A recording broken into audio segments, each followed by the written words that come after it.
안녕하세요. 장사의 달인 팀입니다. 오늘은 나도 프랜차이즈 오너가 될 수 있다 라는 주제에 대해서 말씀드려 보겠습니다. 요즘 자영업 하시는 분들의 로망이 어떻게 되면은 나중에 100개, 200개가 넘는 내 브랜드의 프랜차이즈 본사를 만들겠다는 겁니다. 그럼 이분들, 프랜차이즈 본사를 만들려 하시는 분들이 어떤 분들이고 그분들의 특성에 대해서 한번 말씀드려 보겠습니다. 첫 번째, 제일 많은 거는 대박집 사장님입니다. 내가 매장 장사를 해가지고 장사가 잘 되는 거죠. 장사가 잘 되다 보니까 가족이나 지인, 손님들이 야, 너도 이거 한번 체인 사업을 해봐라. 그 정도 좀 얘기를 들어보면 좀 욕심이 생깁니다. 이런 분들의 특징 같은 경우는 대부분 이렇게 장사에 대해서는 좀 선수시죠. 그죠? 그 아이템에 대해서는 굉장히 선수신데 이게 프랜차이즈 사업을 할 때 같은 경우는 굉장히 좀 초보자적인 생각을 많이 하게 됩니다.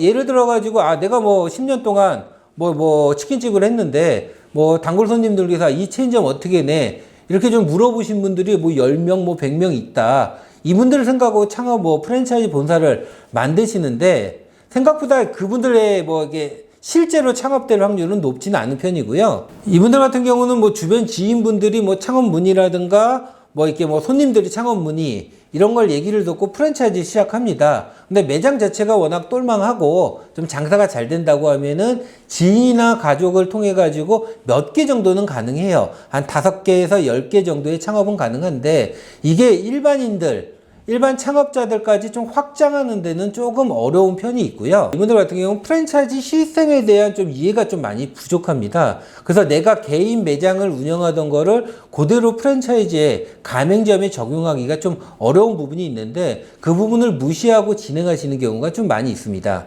그리고 실제로 프랜차이즈 오너분들 중에서 대박집 사장님 출신들이 많이 있습니다.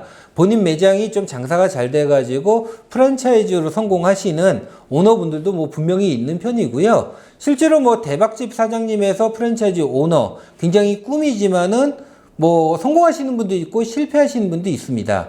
대박집 사장님 같은 경우는 성공률을 본다고 하면은 프랜차이즈 일반 성공률하고 비슷합니다. 한 10개 브랜드가 만든다고 하면은 한두 브랜드의 성공, 성공의 기준이 브랜드마다 차이가 나겠지만은 10개의 브랜드가 만든다고 하면은 한두 브랜드가 한 50개 이상 정도 나갔다고 하면 성공으로 볼 수 있는데 대박집 사장님은 한 10분 중에 한두 분 정도는 좀 성공을 하는 것 같습니다. 두 번째 같은 경우는 창업 관련 업체들입니다. 창업하는 인테리어 업체라든가 식자재 업체라든가 소스 업체라든가 창업에 관련된 업체들이 직접 프랜차이즈 본사를 만드는 거고요. 한 10여 년 전에 같은 경우는 좀 인테리어 업체에서 프랜차이즈 사업을 많이 진행을 했어요.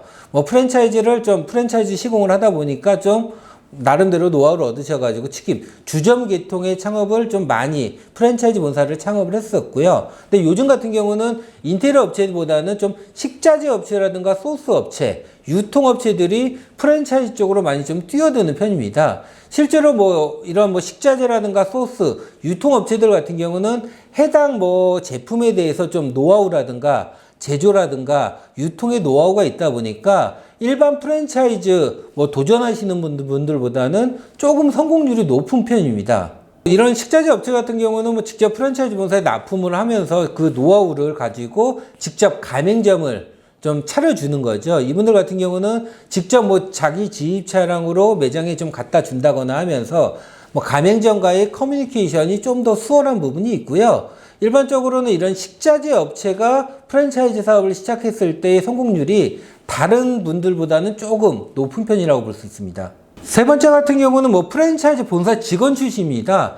프랜차이즈 본사에서 영업을 했거나 슈퍼바이저를 했거나 기획을 했던 이런 분들 같은 경우는 아무래도 프랜차이즈 본사에서 실무 경험을 얻고 그 다음에 창업을 하다 보니까 조금 시스템에 대한 이해는 굉장히 좀 뛰어나요. 대신 프랜차이즈 본사 직원 출신 같은 경우는 자금력이 생각보다 좋지는 않습니다. 아무래도 좀 월급쟁이다 보니까 월급을 모아가지고 프랜차이즈 본사를 직접 만드실 때 가맹점을 직영점을 하나 차리거나 아니면 그걸 가맹 사업을 할 때 자금적으로 좀 많이 압박을 받는 편이고요. 실제로 보면 프랜차이즈 본사에서도 기획이라든가 이게 본부장 출신 좀 이렇게 브랜드를 만드는 역할을 했던 분들은 조금 뭐 성공 확률이 약간은 좀 높은 편이고요. 대신 뭐 이게 슈퍼바이저 출신, 조리바이저 출신, 메뉴를 개발했던 친구들 같은 경우는 좀 상대적으로 성공률이 조금 낮은 편입니다. 본인 메뉴에 대해서는 굉장히 좀 전문가고 좀 잘 아시지만은 실제로 가맹 영업을 한다거나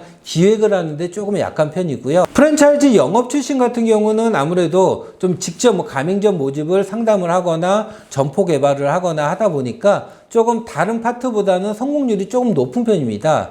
근데 이분들 같은 경우는 매장 운영에 대한 좀 디테일한 부분이 조금 약한 편이 있습니다. 네 번째 같은 경우는 요즘 뭐 프랜차이즈 오너분 뭐 프랜차이즈를 많이 만드는 게 부동산, 상가 부동산들이 좀 많이 만듭니다. 상가를 중개하면서 뭐 이렇게 그 노하우를 가지고 이분들 같은 경우가 직접 뭐 프랜차이즈 본사를 만드시는 분들이 좀 많이 생겨나는 편이고요. 이분들의 장점은 아무래도 매장 상권이라든가 입지, 실제 매장이 어느 정도에 오픈을 하면 장사가 잘 된다는 그런 감은 굉장히 좋고요. 그리고 영업력 또한 좀 높은 편이고요.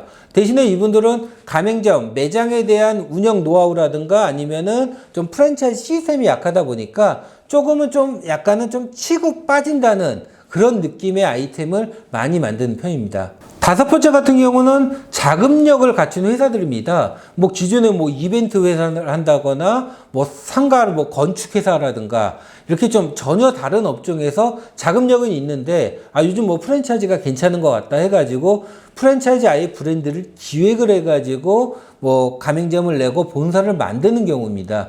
이분들은 아무래도 자금력이 있다 보니까 뭐 광고라든가 뭐 직원들 세팅이라든가 이런 부분은 굉장히 좀 경쟁력 있게 하는데 이게 메인 잡이 아니다 보니까 프랜차이즈에 대해서 좀 아주 뭐 좀 애착을 갖는다거나 아주 뭐 프랜차이즈 시스템을 좀 잘 아는 편은 아니고요. 대신에 뭐 자금력이 있다 보니까 직영점을 한 번에 좀 여러 개를 오픈해가지고 광고를 많이 좀 쏴가지고 가맹점을 모집하는데 좀 수월하지만은 관리적인 측면에서는 조금 약한 부분이 있습니다. 여섯 번째로는 뭐 가맹점주 출신이라든가 직접 뭐 이렇게 뭐 매장 직원 출신이 많이 창업을 합니다. 특히 뭐 가맹점주 출신 같은 경우는 직접 뭐 내가 가맹점을 운영을 하면서 프랜차이즈 본사의 장점이라든가 단점이라든가 그것을 보완해 가지고 그 경험을 바탕으로 직접 프랜차이즈 본사를 만드시는 분들이 있습니다. 이분들 같은 경우는 현장 경험, 내가 직접 매장을 운영을 해보고 개인 매장 뭐 경험도 있겠지만은 가맹점 경험이 있다 보니까 프랜차이즈 본사의 좀 불합리한 부분이라든가 지원해줘야 되는 부분에 대해서 조금 가맹점주 입장에서 좀 이해력이 좀 뛰어난 편입니다. 그리고 또 하나 같은 경우는 뭐 연예인들이 좀 프랜차이즈에서 관심이 많습니다. 뭐 아무리 뭐 연예인도 이렇게 뭐 따박따박 월급 받는 입장이 아니다 보니까 이분들 같은 경우도 뭐 본인이 직접 프랜차이즈 본사를 만드는 경우도 있지만은 대부분 뭐 동업이라든가 뭐 이렇게 좀 뭐 모델 계약이라든가 해가지고 뭐 직접 매장에 얼굴을 내비쳐가지고 프랜차이즈 오너라든가 동업자 입장에서 많이 도전을 하는 편이고요. 실제로 뭐 연예인들이 매장 앞에 좀 크게 붙고 오픈할 때 와서 사인회를 한다. 그러면 뭐 플러스 요인은 됩니다. 아무래도 뭐 연예인 와서 사인을 하다 보면은 연예인이 매장 뭐 운영하는 본사다 보다 뭐 매장이다 보다 해서 일반 손님들의 좀 관심을 받는 편이지만은 실제로 근데 뭐 연예인이 메인이 돼가지고 프랜차이즈 해가지고 길게 가거나 오래 가거나 아주 크게 성공하는 경우는 생각보다 많지는 않습니다.